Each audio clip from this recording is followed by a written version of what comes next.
Time now to take a look at the day's international newspapers with Erin Ogunke.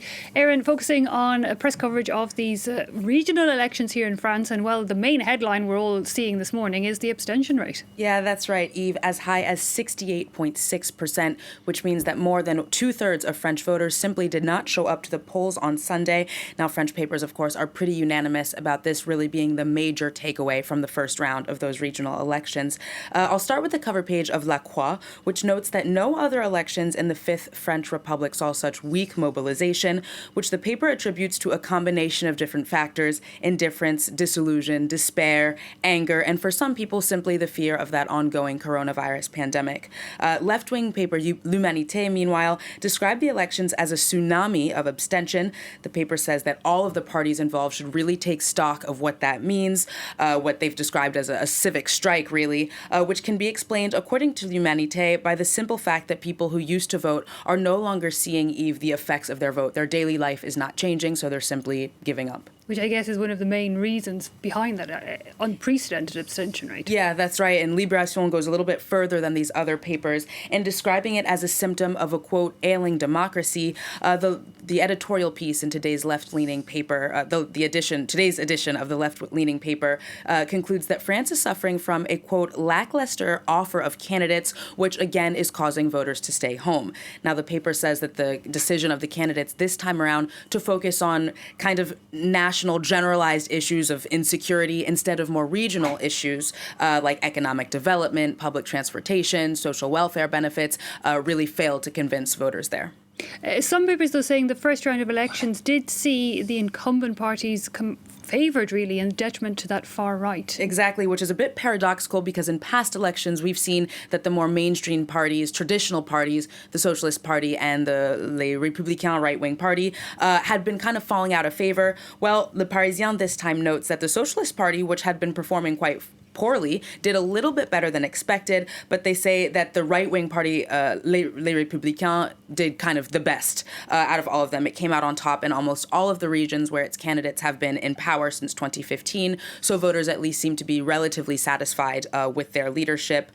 Marine Le Pen's far-right National Rally Party, however, did much worse than expected and worse than the last round of regional elections 6 years ago. According to Le Monde, 73% of voters who supported Le Pen in the presidential election did not turn up to support her party this time around. Interesting. They had been hoping to take control of at least one region in these vote.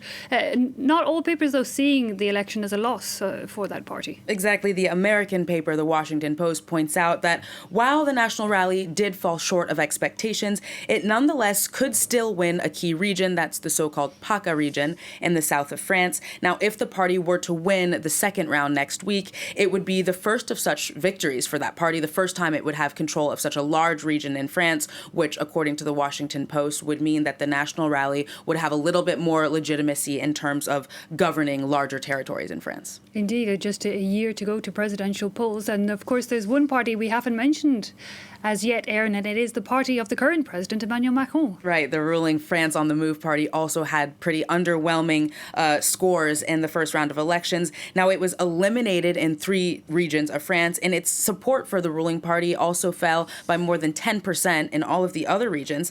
Now, the Huffington Post says that the dismal results put a ministerial reshuffling back on the table just 1 year ahead of the presidential election, and that is because some 15 current ministers were actually on those losing ballots. Now, The Guardian in the UK went as far as to sum up Sunday's results using the words of one of Emmanuel Macron's, one of the ruling party's lawmakers, as a slap in the face for the French president.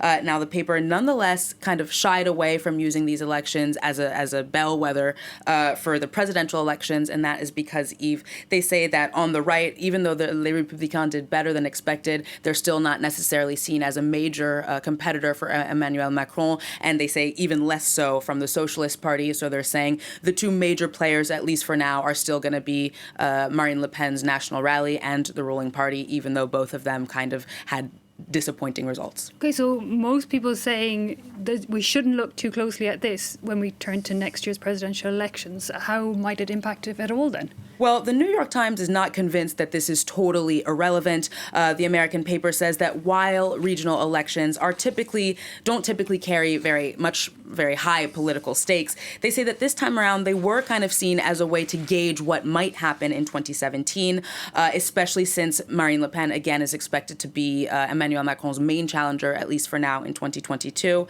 Now, the paper concludes that the campaigns this year really reflect the kind of changing nature of politics in France, the gradual shift towards the right. And they're saying that the increasingly heated debates over security, immigration, religious extremism, that these themes are likely to continue to dominate in the lead up to the presidential election. Okay, one to watch. Erin O'Gunke, thanks so much for bringing us a wrap-up of those international papers. Time for us to take a quick break now, but we're back with more updates in just a few minutes, so do stay with us.